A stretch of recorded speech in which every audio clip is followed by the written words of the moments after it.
Hi everyone, my name is Shona Banerjee. I'm a research scholar in Bose Institute, Kolkata, and I will teach you on Lac Operon today. Now the word Lac Operon was first coined by Jacob and Monard in 1961. Now the word Lac Operon has two parts. Lac stands for lactose and operon stands for a transcriptional control which is responsible for turning on and off genes when required. That means turning off genes when they are not required and turning genes on when they are required. So, operon is that. Now, how does Lac Operon work? Lac Operon works simply by sensing the presence and absence of various sugars that has to be broken down by a cell for energy, for bacterial cell. And this is broadly a system for bacterial cells gene regulation. Now, the structure of Lac Operon has various components. If I may, Lac Operon is made up of two components, genetic components. Three genes are known as operator elements. These are known as operator elements.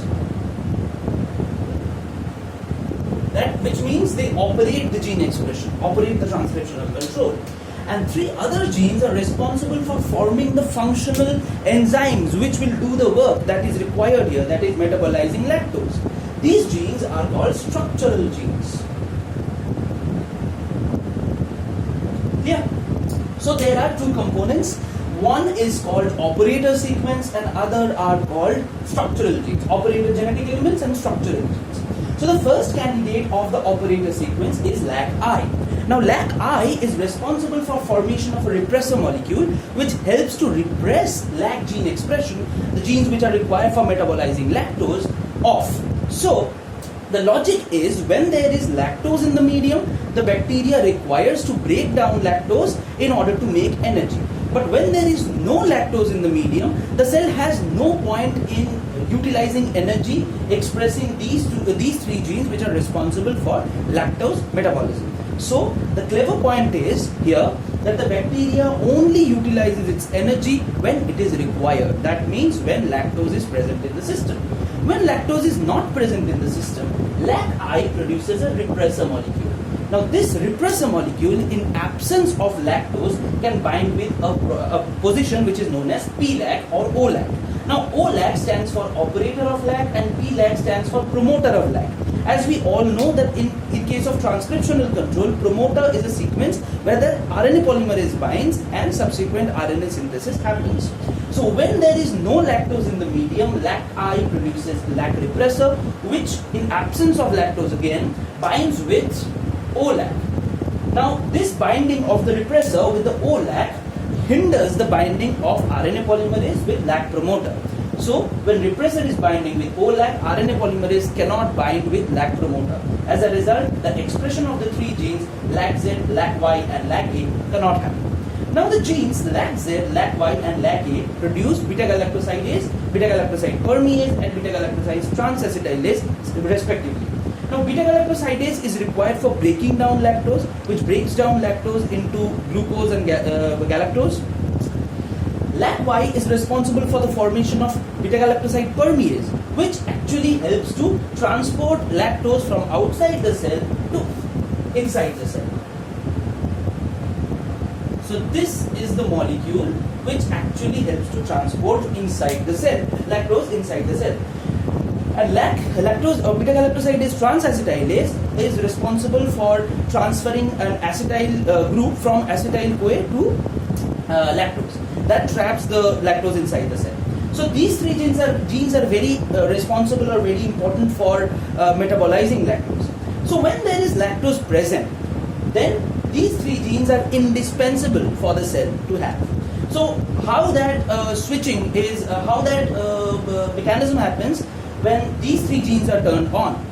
Now when there is lactose in the medium, there is still the repressor molecule circulating in the cytoplasm.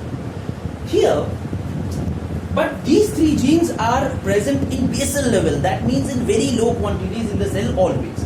So when some lactose, 1 or 2 lactose sneaks in, from the cell, as there are one or two very few permease molecules present in the plasma membrane. There are very few beta-galactosidase molecules which are present in the cytoplasm. One or two lactose molecules sneaks in and they are broken down by the beta-galactosidase, one or two beta-galactosidase that are circulating in the cytoplasm.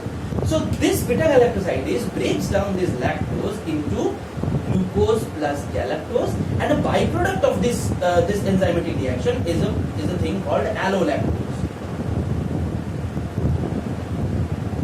This allolactose is an isoform of the lactose. This allolactose is produced as a byproduct of the beta-galactosidase enzyme reaction.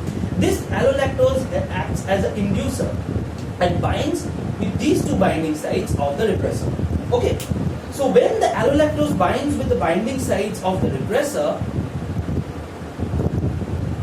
then the repressor molecule is unable to bind.